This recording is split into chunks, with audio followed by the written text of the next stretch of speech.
Et donc, assez souvent, quand on fait des vidéos qui disent qu'on est sauvé seulement par la foi, pas par les œuvres, que c'est simple d'aller au paradis, que c'est un salut éternel, des personnes vont venir commenter, vont dire non, c'est pas si simple que ça, non, c'est trop facile, non, il faut être un bon chrétien, il faut garder les commandements, ah, on peut perdre le salut, et etc. Donc on voit dans ce commentaire, par exemple, non, c'est pas aussi simple que ça, le chemin est particulièrement très étroit, et il y a un prix élevé à payer.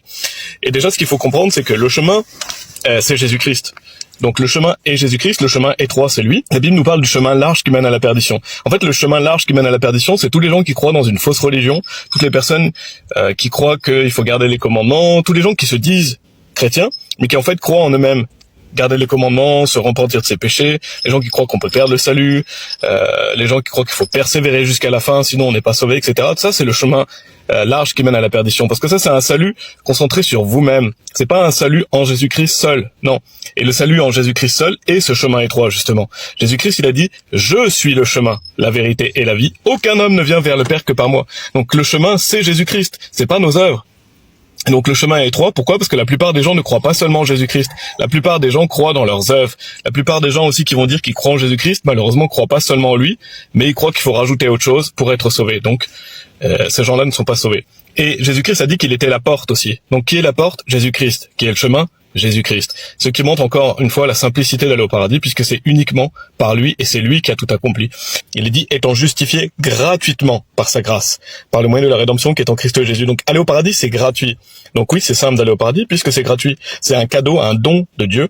La vie éternelle est un don de Dieu qu'il nous offre lorsque l'on place notre confiance en Jésus-Christ, puisque Jésus-Christ a tout fait pour nous, et que nous, on peut pas payer pour nos propres péchés, on peut pas gagner notre place au paradis, c'est pas un mérite, non, nous on mérite d'aller en enfer et Dieu nous justifie gratuitement par sa grâce. Et regardez ce qui est dit dans 1 Pierre chapitre 1 versets 18 et 19, d'autant plus que vous savez que vous n'avez pas été racheté de votre vain comportement reçu par tradition de vos pères, par des choses corruptibles comme l'argent et l'or, donc on peut pas racheter notre salut. Et on peut pas racheter notre salut par nos œuvres, par notre bon comportement, par notre vie chrétienne, par le fait d'aller à l'église. Non, on peut pas racheter notre âme par rapport à ça. Mais comment? Mais par le précieux sang de Christ, comme celui d'un agneau sans défaut et sans tache. Et donc ce passage montre clairement dans 1 Pierre chapitre 1 verset 19 qu'on est sauvé uniquement par le précieux sang de Christ. Donc le prix élevé à payer, c'est Jésus-Christ qui l'a payé pour nous, lui qui était sans défaut et sans tache, lui qui est parfait, qui est Dieu manifesté dans la chair. Il a souffert pour nous, il est mort sur la croix pour nos péchés, il a payé pour notre condamnation et pour nous c'est gratuit. Donc le prix élevé à payer, c'est lui qui l'a payé par amour pour nous. Donc on devrait plutôt être reconnaissant que Jésus-Christ a tout fait pour nous, reconnaître que uniquement lui mérite la gloire et qu'on est sauvé uniquement par lui. Donc quand on comprend à l'aide de ces versets, on comprend qu'on peut pas se racheter soi-même.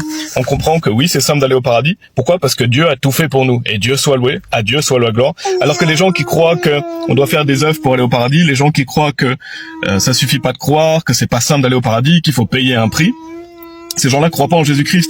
En fait, ils croient qu'on peut mériter d'aller au paradis. Donc, en fait, ils crachent sur le précieux sang de Christ au lieu de recevoir simplement le cadeau de la vie éternelle. Ils veulent mériter le cadeau de la vie éternelle. Et donc, vous n'êtes clairement pas sauvés si vous croyez ça. Il faut arrêter de croire en vous-même et simplement croire en Jésus-Christ. Placez votre foi en ce qu'il a fait lui, et là, le précieux sang de Jésus-Christ vous purifie de tout péché, vous êtes sauvés, vous avez la vie éternelle et l'assurance d'aller au paradis. Donc encore une fois, la Bible montre clairement que c'est simple d'aller au paradis. C'est la vie chrétienne qui est difficile. La vie chrétienne est une course. La vie chrétienne est une course, mais c'est pas pour aller au paradis, non. C'est vous serez récompensé et béni si vous faites des œuvres pour Dieu. Et ça, oui, la vie chrétienne est une course. On doit combattre le bon combat de la foi, mais ça, c'est pas pour aller au paradis. Une fois que vous êtes sûr d'aller au paradis, la vie chrétienne commence, mais la vie chrétienne est pour déterminer si vous aurez des récompenses, si vous serez béni par Dieu. Mais rien à voir avec le salut, il faut bien différencier le salut et la vie chrétienne. Donc regardez la vidéo YouTube en lien sur l'accueil pour vous assurer d'être sauvé si vous n'avez pas l'assurance d'aller au paradis et que Dieu vous bénisse.